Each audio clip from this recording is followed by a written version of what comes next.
El templo. Howard Phillips Lovecraft. Primera historia de Lovecraft en ser publicada. El templo narra en forma de bitácora la historia de Karl Heinrich Graf von Albert Ehrenstein, capitán de corbeta de la Marina Imperial Alemana, al mando del submarino U-29. Los sucesos que desembocaron en el hundimiento de esta nave y el descubrimiento de un templo sumergido habitado por extraños seres. Manuscrito encontrado en la costa de Yucatán. El 20 de agosto de 1917, yo, Karl Heinrich Graf von Albert Ehrenstein, capitán de corbeta de la Marina Imperial Alemana y comandante del submarino U-29, deposito esta botella con el informe en el Océano Atlántico, en un punto que desconozco, pero que probablemente se encuentra alrededor de los 20 grados latitud norte, 35 grados longitud oeste, donde yace mi barco fuera de combate en el fondo del océano. Lo hago porque quiero que se sepan públicamente ciertos hechos insólitos, ya que con toda probabilidad no sobreviviré para poder darlos a conocer en persona, toda vez que las circunstancias que me rodean son tan amenazadoras como extraordinarias, entre las que se incluye no solo el U-29 inutilizado, sino también el derrumbamiento de mi férrea voluntad alemana de la más desastrosa manera. La tarde del 18 de junio, tal como se informó por radio al U-61 con destino a Kiel, torpedeamos el carguero británico Victory, que iba de Nueva York a Liverpool, en la situación 45 grados 16 minutos latitud norte, 28 grados 34 minutos longitud oeste, permitiendo a la tripulación que abandonase el buque en botes, a fin de obtener una buena filmación de la escena para los archivos del almirantazgo. El barco se hundió espectacularmente de proa, sacó la popa fuera del agua y se zambulló perpendicularmente hacia el fondo del mar. Nuestro cámara no perdió detalle y siento que tan valiosa película no llegue jamás a Berlín. Después hundimos los botes salvavidas con nuestros cañones y nos sumergimos. Cuando salimos a la superficie hacia el atardecer encontramos en nuestra cubierta el cuerpo de un marinero, con las manos atenazadas a la barandilla de forma curiosa. El pobre diablo era joven, más bien moreno y muy guapo. Probablemente era italiano o griego y pertenecía sin duda a la tripulación del Victory. Evidentemente había buscado refugio en la misma nave que se había visto obligada a destruir la suya. Una víctima más de esta injusta guerra de agresión que los perros ingleses mantienen contra la patria. Nuestros hombres les registraron en busca de recuerdos y encontraron en el bolsillo de su marinera un trozo de marfil muy extraño, tallado, que representaba una cabeza de joven con una corona de laurel. Mi oficial, el alférez de navío Clence, opinó que el objeto era muy antiguo y de gran valor artístico, así que se lo confiscó a los hombres y se lo quedó.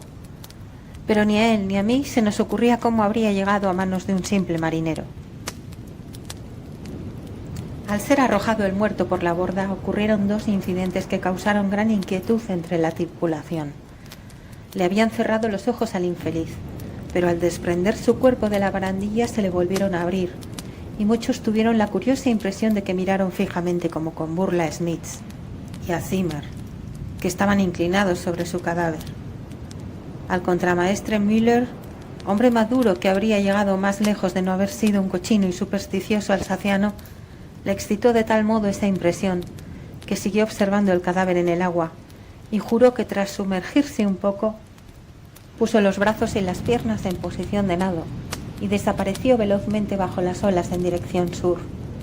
A Clence y a mí no nos gustaron estas muestras de ignorancia propias de paletos y amonestamos severamente a los hombres, particularmente a Müller.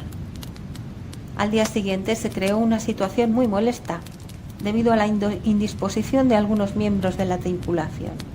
Evidentemente sufrían cierta tensión nerviosa a causa de nuestro largo viaje y habían sufrido pesadillas. Algunos parecían completamente aturdidos y torpes, así que después de comprobar yo personalmente que su debilidad no era fingida, les relevé de sus obligaciones. El mar estaba algo encrespado, de modo que descendimos a una profundidad en la que el oleaje era menos molesto. Aquí reinaba una calma relativa, pese a cierta misteriosa corriente en dirección sur que no logramos localizar en nuestras cartas oceanográficas. Los lamentos de los enfermos eran decididamente molestos, pero puesto que no parecían desmoralizar al resto de la tripulación, no recurrimos a medidas extremas. Nuestro plan era permanecer donde estábamos e interceptar el transatlántico Dacia, mencionado en la información de nuestros agentes de Nueva York. A primera hora de la tarde salimos a superficie y encontramos la mar menos movida. El humo de un barco de guerra apareció en el horizonte, pero la distancia y nuestra habilidad para sumergirnos evitaron todo peligro. Lo que más nos preocupaba eran las cosas que decía el contramaestre Müller, cada vez más incoherentes a medida que se iba haciendo de noche. Se encontraba en un lamentable estado de puerilidad. Balbuceaba insensateces y hablaba de muertos que pasaban por delante de las portillas sumergidas, de cadáveres que le miraban fijamente, a los que él reconocía, a pesar de lo hinchados que estaban, ya que los había visto ahogarse durante nuestras victoriosas hazañas germanas, y decía que el joven que habíamos arrojado por la borda iba a la cabeza. Eso resultaba sumamente horrible e insensato. Así que ordenamos que le encerrasen y le administrasen una sana ración de latigazos. A los hombres no les gustó esta clase de castigo, pero era necesaria la disciplina. Asimismo, nos negamos a la petición que vino a presentar una delegación encabezada por el marinero Zimmer, de que arrojáramos al mar la extraña cabeza tallada de marfil. El 20 de junio, los marineros Bond y Smith, que habían caído enfermos el día anterior, se volvieron locos violentos. Lamenté no tener un médico entre nuestros oficiales, ya que las vidas alemanas son preciosas, pero los constantes delirios de los dos hombres sobre una terrible maldición trastornaban enormemente la disciplina, así que tomamos drásticas medidas. La tripulación aceptó el hecho con osquedad, pero pareció serenar a Müller, que en adelante no volvió a causar problemas. Las semanas siguientes estuvimos todos muy nerviosos, vigilando en espera del Dacia. La tensión se agravó con la desaparición de Müller y de Zimmer, quienes se suicidaron sin causa, a causa del miedo que parecía atormentarles, aunque nadie les vio saltar por la borda. Casi me alegré de verme libre de Müller, porque incluso su mutismo influía de manera perniciosa en la tripulación. Ahora, todos parecían inclinados a permanecer en silencio, como si tuviesen algún secreto temor. Muchos estaban enfermos, pero ninguno causaba problemas. El alférez de navío Clence, debido a la tensión, se irritaba por cualquier insignificancia, como con la manada de delfines cada vez más numerosa que daba escolta al U-29, o la creciente intensidad de la corriente sur, que no registraban nuestras cartas. Por último, se hizo evidente que habíamos perdido el Dacia por completo. Estos fracasos no son infrecuentes y nos sentimos más contentos que decepcionados, ya que había orden de regresar a Wilhelmshaven. A las 12 horas del 28 de junio pusimos rumbo nordeste y, a pesar de embarullarnos cómicamente con la inusitada multitud de delfines, no tardamos en encontrarnos en ruta. La explosión ocurrida en la sala de máquinas a las 14 horas nos cogió completamente de sorpresa. No se había observado ninguna anomalía en la maquinaria, ni negligencia alguna por parte de los hombres. Sin embargo, inesperadamente la nave se estremeció de punta a punta a causa de la tremenda sacudida.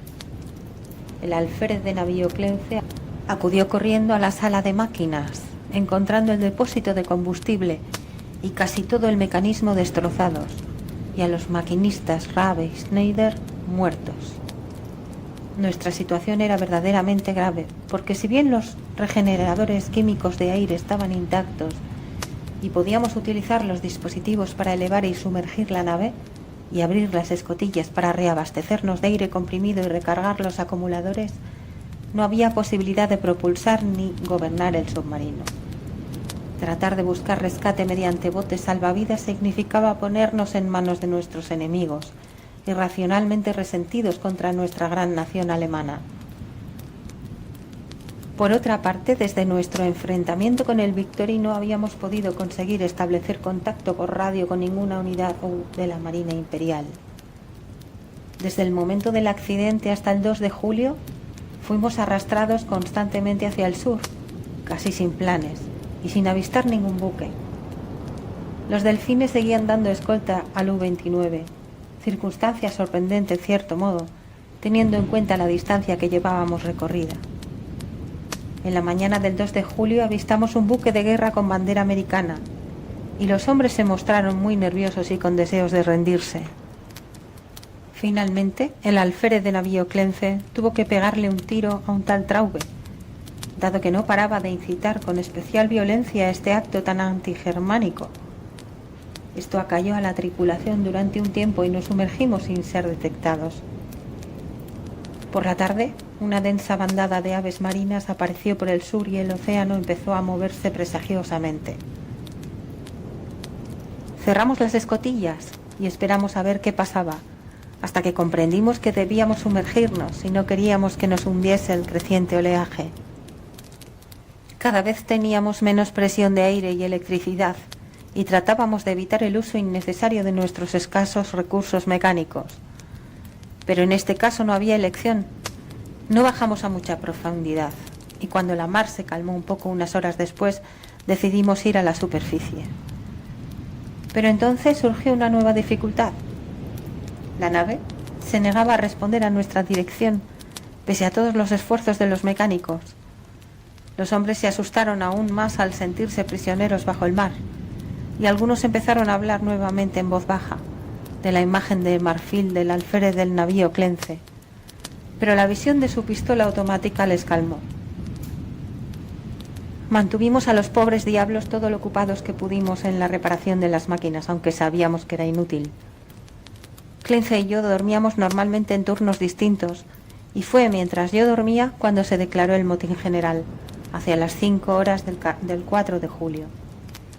Los 6 cerdos marineros que quedaban, imaginando que estábamos perdidos, estallaron súbitamente en una furia besánica por habernos negado a rendirnos al buque de guerra yanqui 2 días antes, entregándose a un delirio de maldiciones y de destrucción.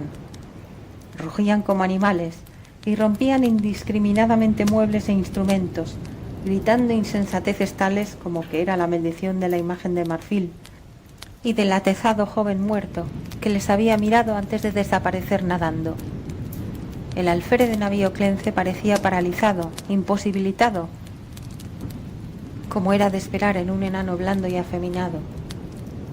Disparé a los 6 hombres, dado que era necesario, y me aseguré de que no quedara ninguno con vida. Echamos sus cadáveres por la doble escotilla y nos quedamos solos, él y yo, en el U-29. Clence estaba muy nervioso y bebía mucho. Decidimos mantenernos con vida cuanto nos fuese posible, haciendo uso de una gran cantidad de vituallas y de la provisión química de oxígeno que teníamos, ya que ninguna de estas dos cosas había sufrido daño en los estúpidos desmanes de los puercos marineros. La giroscópica, manómetros y demás instrumentos delicados habían quedado inservibles. En adelante nuestros cálculos serían meras suposiciones basadas en nuestros relojes, el calendario y la aparente trayectoria de nuestro desplazamiento, deducida por cualquier objeto que pudiéramos avistar a través de los portillos o desde la torreta. Por fortuna, aún contábamos con bastante carga en los acumuladores, tanto para la luz interior como para el proyector. De cuando en cuando barríamos con el haz de luz los alrededores de la nave, pero no veíamos más que delfines nadando paralelamente a nosotros. Me sentí científicamente interesado por estos delfines, pues aunque el Delfinus delphis común es un mamífero cetáceo incapaz de subsistir sin aire, estuve observando a uno de estos nadadores durante 2 horas y no vi que mostrara el menor deseo de subir a la superficie. Con el paso del tiempo, Clence y yo llegamos a la conclusión de que seguíamos siendo arrastrados hacia el sur, a la vez que descendíamos cada vez más. Observamos la fauna y la flora marinas y consultamos bastantes detalles sobre esta cuestión en los libros que yo traía conmigo para los momentos de ocio. No pude por menos de notar, sin embargo, la poca preparación científica de mi compañero. No tenía una mentalidad prusiana, de modo que era propenso a fantasías y especulaciones sin fundamento alguno. La certeza de nuestra muerte inminente le afectó de manera curiosa y rezaba a menudo, en arrepentimiento por los hombres, mujeres y niños que había enviado al fondo del mar, olvidando que todo lo que supone un servicio al Estado alemán es una acción noble. Al cabo de cierto tiempo, sufrió un notable desequilibrio y permanecía horas y horas mirando la imagen de marfil y murmurando fantásticas historias sobre cosas perdidas y olvidadas bajo la mar. A veces, a modo de prueba psicológica, le hacía hablar de todos esos desvaríos y escuchaba sus interminables citas poéticas y relatos de barcos hundidos. Me daba mucha lástima su estado, ya que me desagrada ver sufrir a un alemán, pero no era persona con la que valiera la pena morir. En cuanto a mí, era un hombre orgulloso, consciente de que la patria honraría mi memoria y de que mis hijos serían educados para que fuesen como yo. El 9 de agosto avistamos el fondo oceánico y proyectamos un potente haz de luz hacia él. Era una inmensa llanura ondulada, cubierta en su mayor parte de algas y salpicada de conchas y pequeños moluscos. De trecho en trecho se veían objetos verdosos de misteriosos contornos, cubiertos de algas e incrustados de percebes. Clency afirmaba que sin duda eran barcos antiguos hundidos. Hubo una cosa que le dejó perplejo, un pico sólido que emergía casi unos 4 pies del lecho del océano. Tenía unos 2 pies de grosor y los lados planos. Las superficies superiores, suaves, se unían, formando un ángulo muy obtuso. Dije que era una punta de roca que emergía, pero Clency creyó ver figuras talladas en ella. Poco después empezó a temblar y se alejó como asustado del portillo. Sin embargo, no dio otra explicación sino que le abrumaba la inmensidad, oscuridad, antigüedad y misterio de los abismos oceánicos. Tenía la mente cansada, pero yo soy alemán en todo momento y no tardé en observar 2 cosas: que el U-29 soportaba espléndidamente la presión del agua y que los extraños delfines seguían a nuestro alrededor, aun cuando estábamos a una profundidad en la que la mayoría de los naturalistas considera imposible la existencia de organismos superiores. Estaba convencido de que habíamos sobreestimado nuestra profundidad. Con todo, sin duda estábamos lo bastante abajo como para que estos fenómenos resultaran extraordinarios. Nuestra velocidad, siempre hacia el sur, era más o menos la que yo calculaba por los organismos que pasaban en los niveles superiores. A las 15:15 del 12 de agosto, el pobre Clency se volvió completamente loco. Había estado en la torreta utilizando el proyector cuando le vi entrar en el compartimiento de la biblioteca, donde yo me encontraba sentado leyendo, y su cara le traicionó inmediatamente.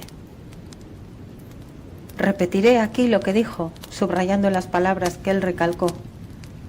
Él está llamando. Él está llamando. Le oigo. Tenemos que ir. Mientras hablaba, cogió la imagen de marfil de encima de la mesa, se la guardó en el bolsillo y me agarró del brazo con intención de llevarme escaleras arriba, hacia cubierta. Enseguida me di cuenta de que pretendía abrir la escotilla y que saliéramos los dos al agua exterior, extravagancia suicida y homicida a la que yo no estaba dispuesto. Al echarme atrás y tratar de calmarle, se puso más violento y exclamó: «Vamos, ahora. No esperemos a más tarde, es mejor arrepentirse y ser perdonado que desafiar y ser condenado». Así que en vez de tratar de tranquilizarle, adopté la actitud contraria y le dije que estaba loco, loco de remate, pero no se conmovió y dijo a gritos: «Sí, estoy loco, es una suerte. Que los dioses tengan piedad del hombre, que en su insensibilidad permanece sano hasta su espantoso fin. Ven y enloquece ahora, que él nos llama con misericordia». Esta explosión pareció aliviar la presión de su cerebro, porque seguidamente se mostró mucho más dócil. Me pidió que le dejase ir solo, si no quería acompañarle. Me di cuenta enseguida de que era lo que debía hacer. Aunque era alemán, se trataba solo de un enano de lo más ordinario, y ahora se había convertido en un loco potencialmente peligroso. Accediendo a su petición suicida, me libraría inmediatamente del que ya no era mi compañero, sino una amenaza. Le pedí que me diese la imagen de marfil, pero mi petición provocó en él una risa tan inusitada que no insistí. Entonces le pregunté si quería dejar algún recuerdo o bucle de pelo para su familia en Alemania, en caso de que yo fuese rescatado, pero nuevamente se echó a reír. De modo que cuando subió por la escala, fui a los mandos, y tras los intervalos de tiempo adecuados, hice funcionar el mecanismo que iba a acabar con su vida. Una vez comprobado que ya no estaba a bordo, di una pasada con el proyector por el agua en un intento por verle por última vez, para comprobar si le aplastaba la presión del agua, tal como debía ocurrir teóricamente, o si no afectaba a su cuerpo, como pasaba con aquellos extraordinarios delfines. Sin embargo, no conseguí ver a mi difunto compañero, ya que los delfines se apelotonaban en torno al submarino, oscureciendo los alrededores de la torreta. Esa noche sentí no haberme apoderado disimuladamente de la imagen de marfil del bolsillo del pobre Clence, porque me fascinaba su recuerdo. No podía olvidar aquella cabeza joven y hermosa con su corona de hojas. Aunque no poseo talante artístico, también sentía no tener con quién conversar. Era mejor tener a Clence, aunque no estuviese en mi altura intelectual, que a nadie. Esa noche no dormí bien, preguntándome cuándo me llegaría el fin. Evidentemente había muy pocas posibilidades de que me rescataran. Al día siguiente subí a la torreta e inicié las acostumbradas exploraciones con el proyector.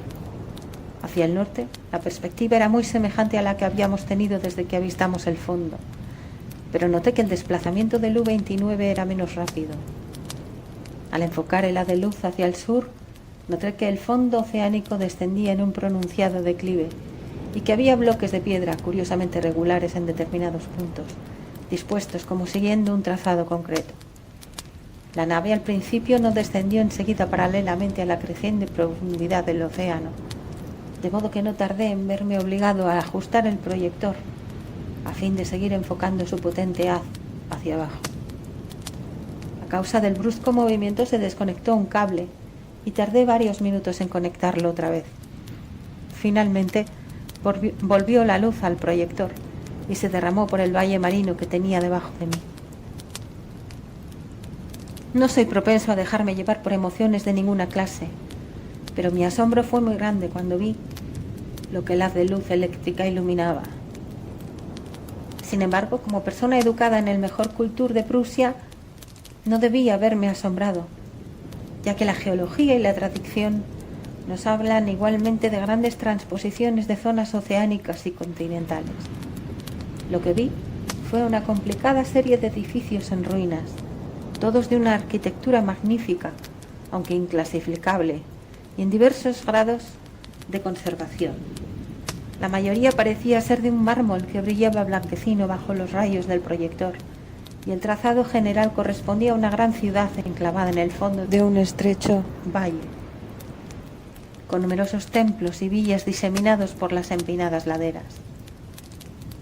Había tejados hundidos y columnas caídas, pero aún reinaba un aire de esplendor intensamente antiguo que nada era capaz de borrar. Comprendiendo que al fin me encontraba ante la Atlántida, a la que antes había considerado un mito, me sentí el más ávido de los exploradores.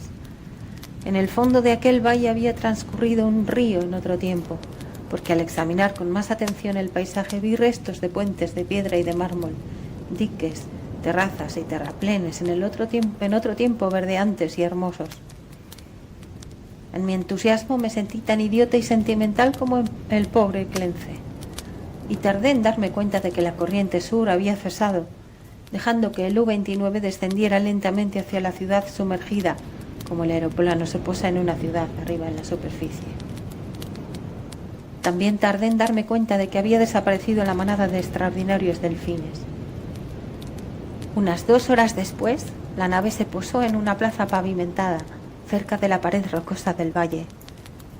A un lado pude ver la ciudad entera que descendía hacia la plaza, hasta el borde del antiguo río, y al otro, muy sorprendentemente cerca, me encontré ante un edificio ricamente ornamentado y muy bien conservado. Evidentemente se trataba de un templo excavado en la roca. Del arte original de esta obra titánica solo me es posible aventurar conjeturas. La fachada, de inmensas proporciones, cubre al parecer una oquedad continua, ya que sus ventanales son numerosos y están ampliamente distribuidos. En el centro se abre un gran pórtico al que se llega por una escalinata de impresionantes peldaños, y el cual se encuentra rodeado de exquisitos relieves que representan figuras de bacantes. Delante se alzan las grandes columnas y el friso, decoradas ambas con esculturas de indescriptible belleza. Evidentemente representan escenas pastoriles idealizadas y procesiones de sacerdotes y sacerdotisas, portando extraños objetos ceremoniales, en adoración de un dios radiante. El arte es prodigiosamente perfecto, de concepción sensiblemente helénica, si bien está dotado de una extraña personalidad. Comunica una impresión de terrible antigüedad, como si se tratase no de un inmediato antecesor del arte griego, sino del más remoto.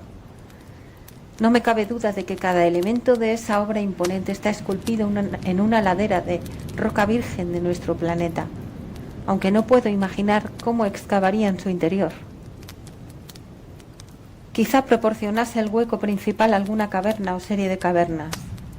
Ni el tiempo ni la inmersión han deteriorado la prístina grandeza de este templo terrible, porque sin duda se trata de un templo. Y hoy, miles de años después, descansa inmaculado e inviolado en la noche interminable y el silencio del abismo oceánico. No puedo calcular las horas que pasé contemplando la ciudad hundida con sus edificios, arcos, estatuas y puentes, y el colosal templo con su belleza y su misterio. Aunque sabía que mi muerte estaba cerca, me consumía la curiosidad y seguí moviendo el proyector ansioso por ver. El haz de luz me permitía apreciar muchos detalles, pero no lograba revelar nada más allá de la puerta del templo tallado en la roca. Un rato después lo apagué, consciente de que debía ahorrar energía. Los rayos ahora eran sensiblemente más débiles que en las semanas de navegación a la deriva. Y como acuciado por la inminente privación de la luz, me aumentó el deseo de explorar los secretos de las aguas. Como alemán, debía ser el primero en pisar esos caminos olvidados durante milenios. Saqué y examiné una escafandra de grandes profundidades de metal articulado y probé la luz portátil y el regenerador de aire. Aunque sería difícil manejar yo solo la doble escotilla, pensé que podía salvar todos los obstáculos con mi habilidad científica y caminar efectivamente por esa ciudad muerta. El 16 de agosto efectué una salida del U-29 y caminé trabajosamente por las calles en ruinas y cubiertas de barro hacia el antiguo río. No encontré esqueletos ni restos humanos, aunque coseché una enorme riqueza arqueológica en esculturas y monedas. No puedo hablar ahora de todo ese material si no es para expresar mi terror ante esa cultura que se encontraba en el cénit de la gloria cuando los cavernícolas vagaban por Europa y el Nilo discurría sin que se asomara a él civilización alguna. Otros, guiados por este manuscrito, si llega a ser encontrado alguna vez, deberán revelar el misterio que yo solamente puedo señalar. Volví a la nave, dado que mis baterías se debilitaban, aunque decidido a explorar el templo de roca al día siguiente. El 17, aunque mis deseos de explorar el misterio del templo se habían vuelto más insistentes, me llevé un desencanto al descubrir que los materiales que necesitaba para recargar la lámpara portátil habían perecido en el motín de aquellos cerdos el mes de julio. Mi rabia no tuvo límites, sin embargo mi sentido común alemán no me permitía aventurarme a entrar sin las debidas condiciones en un recinto completamente en tinieblas, que podía resultar la madriguera de algún indescriptible monstruo marino o un laberinto de cuyos pasadizos me fuera luego imposible salir. Todo lo que podía hacer era enfocar el proyector del U-29, acercarme hasta la puerta con su ayuda y examinar los relieves exteriores. El haz de luz entraba por el pórtico en ángulo ascendente, de modo que me asomé para ver si lograba descubrir algo, aunque en vano. Ni siquiera se veía el techo, y aunque di un paso o dos hacia el interior, después de tantear el piso con un palo no me atreví a seguir. Además, por primera vez en mi vida experimenté la emoción del miedo. Empezaba a comprender cómo se habían originado algunos de los estados de ánimo del pobre Clence, ya que a medida que el templo me iba atrayendo cada vez más, Sentía un terror ciego y creciente hacia sus abismos acuosos. Apagué las luces y me senté a meditar en tinieblas. Ahora debía ahorrar electricidad para las emergencias. El sábado 18 lo pasé sumido en total oscuridad, atormentado por pensamientos y recuerdos que amenazaban doblegar mi voluntad alemana. Clencé se había vuelto loco y había perecido antes de llegar a ese vestigio siniestro de un pasado abominablemente remoto, y me había aconsejado que me fuese con él. ¿Acaso el destino preservaba mi razón solo para arrastrarme irremisiblemente a un final más horrible e impensable de lo que haya podido soñar nadie? Evidentemente tenía los nervios agotados. Debía desechar estas ideas propias de un hombre débil. La noche del sábado no me podía dormir y encendí las luces sin preocuparme por lo que pasara después. Era una lástima que la electricidad no durase lo mismo que el aire o las provisiones. Volví a pensar en recurrir a la eutanasia y examiné mi pistola. Hacia el amanecer debí de quedarme dormido con las luces encendidas, ya que ayer tarde me desperté completamente a oscuras, para encontrarme con que los acumuladores se habían agotado. Encendí varias cerillas, una detrás de otra, y lamenté con desespero la imprevisión que nos hizo gastar las pocas velas que llevábamos. Después de apagarse la última cerilla que me atreví a encender, permanecí sentado completamente inmóvil, sin luz. Mientras pensaba en el inevitable fin, mi mente repasó los acontecimientos precedentes. Entonces me llegó a la plena conciencia una impresión hasta ahora aletargada, que a un hombre más débil y supersticioso le habría hecho estremecer. La cabeza del dios radiante de las esculturas del templo de roca es idéntica al trozo de marfil tallado que el marinero muerto sacó del mar y que el pobre Clence devolvió. Me quedé un poco aturdido ante esta coincidencia, pero no sentí miedo. Solo el pensamiento inferior se apresura a explicar lo singular y lo complejo mediante el recurso primitivo del sobrenaturalismo. La coincidencia resultaba extraña, pero yo tenía una razón demasiado sana para relacionar circunstancias que no admiten una conexión lógica o asociar de manera extraña los desastrosos acontecimientos que desde el hundimiento del Victory habían conducido a mi presente situación crítica. Comprendiendo que necesitaba descansar, tomé un sedante a fin de procurarme un poco más de sueño. Mi estado de nervios se reflejó en mis pesadillas, ya que me pareció oír gritos de personas ahogándose y ver sus rostros apretados contra el cristal de los portillos de la nave. Y entre las caras muertas estaba el semblante burlesco y vivo del joven de la imagen de marfil. Debo tener cuidado en el modo de consignar mi despertar hoy, ya que me siento trastornado. Y sin duda hay muchas alucinaciones mezcladas con lo real. Psicológicamente mi caso es enormemente interesante y siento no poder ser reconocido científicamente por una autoridad alemana competente. Al abrir los ojos, lo primero que experimenté fue un deseo irresistible de visitar el templo de roca, deseo que aumentaba cada instante, aunque trataba instintivamente de resistir con alguna emoción de temor que operaba en sentido contrario. A continuación, me sobrevino una impresión de luz en medio de la oscuridad de las baterías descargadas, y me pareció ver una especie de resplandor fosforescente en el agua que entraba por el portillo orientado hacia el templo. Esto despertó mi curiosidad, pues sabía que ningún organismo de las profundidades abismales era capaz de emitir tal luminosidad. Pero antes de que pudiese comprobarlo, me llegó una tercera impresión que, debido a su carácter irracional, me hizo dudar de la objetividad de todo cuanto registrasen mis sentidos.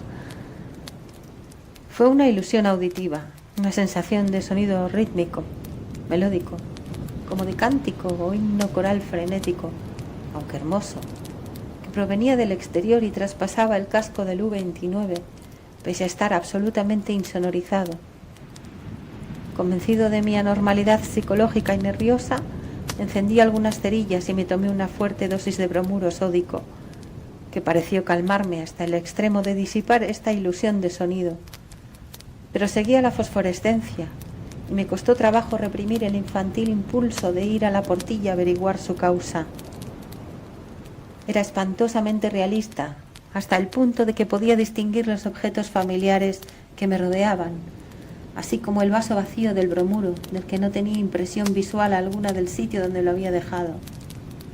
Esta última circunstancia me hizo reflexionar. Crucé el compartimiento y toqué el vaso. Efectivamente estaba en el lugar donde me parecía verlo. Ahora sabía que la luz era o bien real o parte de una alucinación tan fija y coherente que no podía esperar que se disipase, de modo que renunciando a toda resistencia, subí a la torreta con intención de averiguar cuál era el agente luminoso. ¿Sería en realidad otra nave y me brindaría la posibilidad de rescatarme?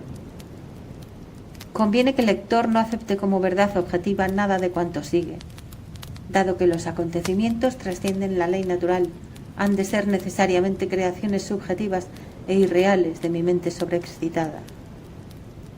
Al llegar a la torreta descubrí el mar en general, muchísimo menos luminoso de lo que esperaba. No había fosforescencia alguna vegetal ni animal, y la ciudad que descendía hacia el río era invisible en las tinieblas. Lo que vi no era espectacular, no era grotesco ni aterrador. Sin embargo, me hizo perder el último atisbo de confianza en mi conciencia. La puerta y los ventanales del templo subacuático tallado en el monte rocoso se encontraba vívidamente iluminado por un resplandor vacilante, como procedente de las llamas poderosas de un altar en lo más profundo de su interior. Los incidentes que siguieron son caóticos. Mientras observaba el pórtico y los ventanales misteriosamente iluminados, sufrí las visiones más extravagantes, visiones tan insensatas que no me es posible siquiera consignarlas. Me pareció vislumbrar bultos en el templo, bultos que estaban inmóviles y bultos que se movían, y me pareció también oír otra vez el cántico irreal que flotaba a mi alrededor cuando desperté. Y por encima de todo despertaron en mí pensamientos y temores que giraban en torno al joven del mar y la imagen de marfil cuya talla era reproducción de los frisos y columnas del templo que tenía ante mí. Pensé en el pobre Clence y me pregunté dónde descansaría con aquella imagen que había devuelto al mar. Él me había advertido de que se había vuelto loco ante dificultades que un prusiano es capaz de soportar perfectamente. El resto es muy simple. Mi impulso a visitar y entrar en el templo se ha convertido ya en una orden inexplicable e imperiosa, a la que finalmente no me puedo resistir. Mi voluntad alemana no es capaz de controlar mis actos, y la abolición es posible en adelante solo cuando se trata de cuestiones sin importancia. Semejante locura es la que arrastró a la muerte al pobre Clence, sin escafandra ni protección alguna en el océano. Pero soy prusiano y hombre con sentido común, y utilizaré hasta el final la poca voluntad que me queda. Cuando comprendí por primera vez que debía ir, preparé la escafandra y el regenerador de aire para ponérmelo inmediatamente. Acto seguido empecé a escribir esta crónica apresurada con la esperanza de que llegue al mundo alguna vez. Meteré el manuscrito en la botella, la sellaré, y cuando salga del U-29 y lo abandone por última vez, la confiaré al mar. No tengo miedo, ni siquiera de las predicciones del loco Clence. Lo que he visto no puede ser cierto, y sé que esta locura de mi propia voluntad puede conducirme a la asfixia todo lo más, cuando el aire se termine.